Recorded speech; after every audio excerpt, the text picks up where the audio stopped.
آج دنیا بھر کے تمام مسلمانوں کی نگاہیں ایک ہی شخصیت پر جمی ہوئی ہیں، امام مہدی۔ ہر زبان پر یہی دعا ہے، ہر دل میں یہی آرزو ہے کہ امام مہدی جلد آئیں، مسلمانوں کی قیادت سنبھالیں اور دنیا میں عدل و انصاف کا نظام قائم کریں۔ لیکن سب کا ایک ہی سوال ہے، امام مہدی کب آئیں گے؟ کیا ان کا ظہور صرف اسلامی کتابوں میں ہی لکھا ہے، یا دنیا کے دیگر مذاہب کی مقدس کتابوں میں بھی ان کی آمد کی پیشن گوئیاں موجود ہیں؟ اور سب سے اہم سوال یہ کہ جب وہ آئیں گے تو جدید دنیا کی طاقتوں اور چالاکیوں کا سامنا کیسے کریں گے؟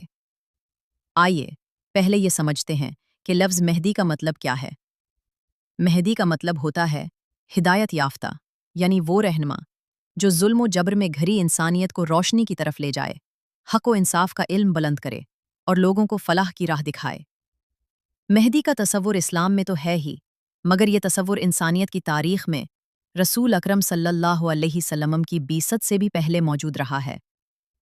ہزاروں سال پہلے حضرت نوح علیہ السلام کے دور میں انسانیت شدید گمراہی میں مبتلا ہو چکی تھی۔ لوگ بتوں کی پوجا کرتے، بدعنوانی عام تھی، ظلم اپنے عروج پر تھا، مگر اس سیاہی میں کچھ روشن چراغ ایسے بھی تھے جو اللہ سے دعا کرتے کہ اے رب، ہمیں کوئی ایسا نجات دہندہ عطا فرما جو ہمیں راہ ہدایت پر لے آئے۔ ان دعاؤں کے جواب میں اللہ تعالیٰ نے حضرت نوح علیہ السلام کو نبی بنا کر بھیجا۔ وہ 950 برس تک اپنی قوم کو سمجھاتے رہے، دعوت دیتے رہے، مگر اکثر لوگ انکار پر جمے رہے۔ صرف چند سالے لوگ ان پر ایمان لائے۔ آخر کار اللہ نے انہیں ایک عظیم کشتی بنانے کا حکم دیا۔ حضرت نوح نے اللہ کے حکم پر عمل کیا، جانوروں کے جوڑے کشتی میں سوار کیے، اور پھر ایک زبردست طوفان آیا جس نے ہر انکار کرنے والے کو نیست و نابود کر دیا۔ اس کے بعد حضرت نوح نے ایک نئی نسل کی بنیاد رکھی۔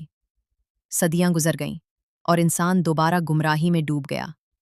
پھر اللہ تعالیٰ نے حضرت ابراہیم علیہ السلام کو منتخب کیا۔ انہوں نے توحید کا پرچم بلند کیا، باپ دادا کے بتوں کو توڑا اور وحدانیت کی تعلیم دی۔ وہ بھی ایک نجات دہندہ تھے۔ پھر وقت کا پہیہ گھوما اور بنی اسرائیل مصر میں بڑھتے گئے۔ فرعون کو ان سے خطرہ محسوس ہوا تو اس نے انہیں غلام بنا لیا۔ سالوں تک ظلم ہوتا رہا۔ وہ نبی، ہمارے نبی حضرت محمد صلی اللہ علیہ وسلم کی صورت میں دنیا میں تشریف لائے۔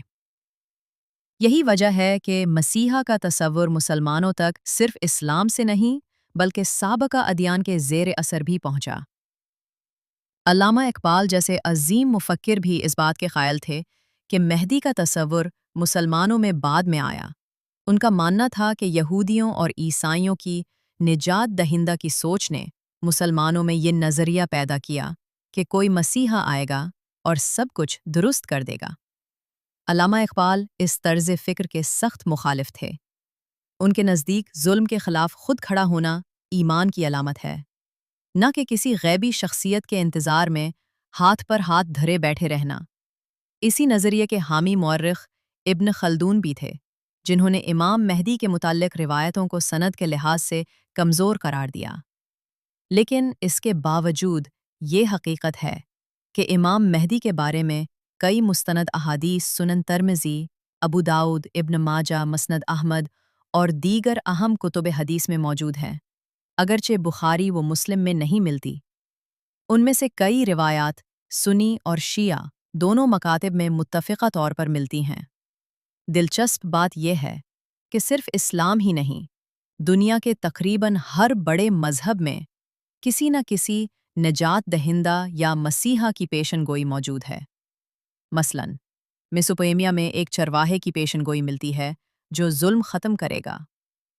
مصری تہذیب میں ایوسیرس نامی شخص کا ذکر ہے جو زمین میں زندگی لائے گا۔ زرتشتی مذہب میں ایک نجات دہندہ سوشیانت کی پیشن گوئی کی گئی ہے جو آخری دور میں آئے گا اور خیر و شر کی عظیم جنگ لڑے گا۔ ہندو دھرم میں کلکی اوتر کے آنے کا ذکر ہے جو گھوڑے پر سوار ہو کر کلیوں کے ظلم کا خاتمہ کرے گا۔